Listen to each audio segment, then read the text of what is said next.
don't notice a whole lot of chatter in the chat. Don't see a lot of relevant chatter in the chat, but we do see some great presentations. Greg Gordon. Tim had a question on curation, and so I don't know if our presenters don't mind going back on camera.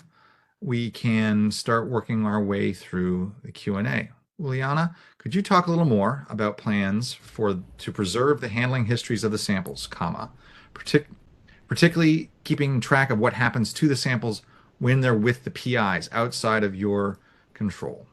I can talk a little bit about that. That ultimately will be the responsibility of the Artemis collection curator. From an Apollo standpoint of view, I can talk a little bit about it. That is Ryan Ziegler's responsibility currently, but we are keeping track, for example, of when samples are shipped, how they are shipped. Usually PIs will have to write a proposal in order to request samples, and in that proposal they have to outline exactly of what happens to the samples, what measurements will be taken, and how that affects the sample and the quality of the sample. And so that we're documenting that. So we're keeping all these proposals. They get filed away within the collection packs of each sample. So we know exactly what happened to all the samples at any point. So once the samples are being returned to us, let's say somebody has it for microprobe work and tells us, hey, I'm going to measuring zircons, and here are the 3 spot sizes that I want to do, and they send the sample back.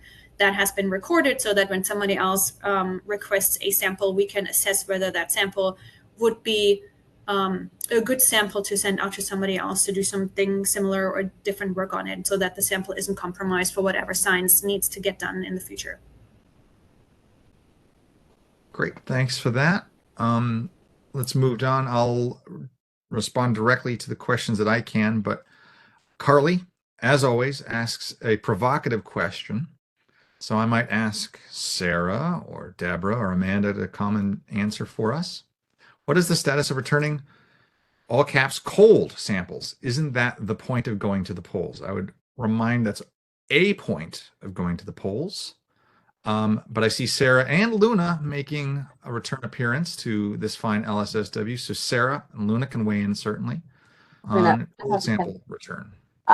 Yeah, I think we have been pretty consistent in this plan, which is that by Artemis 5, we hope to have a freezer that is in the sort of -80 range, and eventually, I think currently, I want to say 8. Somebody can correct me if I'm wrong on that. Eventually, by like Artemis 8-ish, we will have a colder freezer, but we are still waiting on input from the community about what is the appropriate temperature and those sorts of things. That's part of that League XMAG study, and so there is a sort of 3-step plan, right? We are not planning to have any kind of cold system for Artemis 3, but we have lots of things to learn on Artemis 3. We will have sealed samples, and just understanding how we collect those and how we get those home, and it will help us for 4 and 5 and down the road when we have more capability. Awesome. Thank you, Sarah. And certainly, Carly, any follow-ups are more than welcome. We have a specific question for LEMS. So if Mehdi is still available, Mehdi, how will data be collected or transmitted? And I might say and transmitted. Let's make that a twofer. Do you hear me? Loud and clear. All right. So yeah, so the seismometers will collect their data continuously, both day and night, all the time. That data will be stored on board. The station, once in a month, we will contact the station via DSN for a 2-3 hour comm session, during which we will dump that data, and we will send the station new instruction for the subsequent few months, and let it basically go on its way. And so we will get data once a month. That data will arrive to Goddard, will get analyzed by the seismometer team to make sure it's calibrated, has the proper data integrity and information, and then will be disseminated to the community via the probably PDS.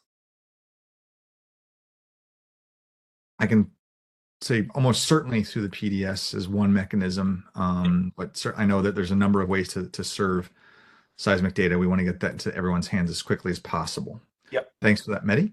All right, moving on down, we have another curation question.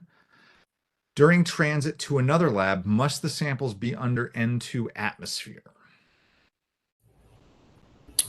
I'm assuming that means after the samples have gone to curation, when we then allocate them to the PIs. That depends on the PI and the type of analysis they want to do. Usually we seal the samples in the glove box within their sample containers, and then within 2 or 3 bags of Teflon, which contain nitrogen atmosphere, and then that gets shipped to the PI. Depending on what they do, they will obviously open the bags and then do whatever needs to get done to the sample. And at that point, the samples are not considered pristine anymore. So then when the samples are being shipped back to NASA, they will come to our retrieving lab and then stored in the vault there, but not under nitrogen atmosphere anymore, because at that point they have already been contaminated by Earth, so to speak. A lot of these samples are still great for analysis because a lot of science doesn't necessarily need to have pristine samples. So if you look at thin sections or doing petrology, for example, it doesn't matter if the sample has experienced some degree of terrestrial contamination, like atmospheric contamination, depending on what you're looking at. But yeah, usually we ship it under nitrogen within their little containers. But then what happens to the PIs depends on what they want to do. Great. Thanks for that. One more question, though. Jacob Yates asks, my query is for post splashdown, how is positive control maintained? Basically, how is that handoff going to work from Orion, recovery, curation? Do we have a plan for that? Well, I know we have a plan for that. So great question. I would say the plan is currently still being developed. So we will not take the samples out of Orion while it's bobbing on the ocean, because we don't want to lose anything. And so currently the plan is that NASA will take custody of the samples once Orion is safely on board of the recovery vessel. Exactly how that will look like hasn't been finalized yet. And so I can't give a definitive answer to that. Yes, but that's how this will sort of play out. Fabulous. All right. There's a question about Artemis 3 experiments and if there's a potential change in scope for Artemis 3. I'll do my best. And Sarah, I don't know if I'll try to answer this. I'll channel my inner Jake Bleacher. Pay less attention to the tail number of the mission and more the opportunity. So these instruments that were selected for Artemis 3, or the geology team, Artemis 3 in this context equals first landed mission, right? So if there is a change, we would put these on the first landed mission.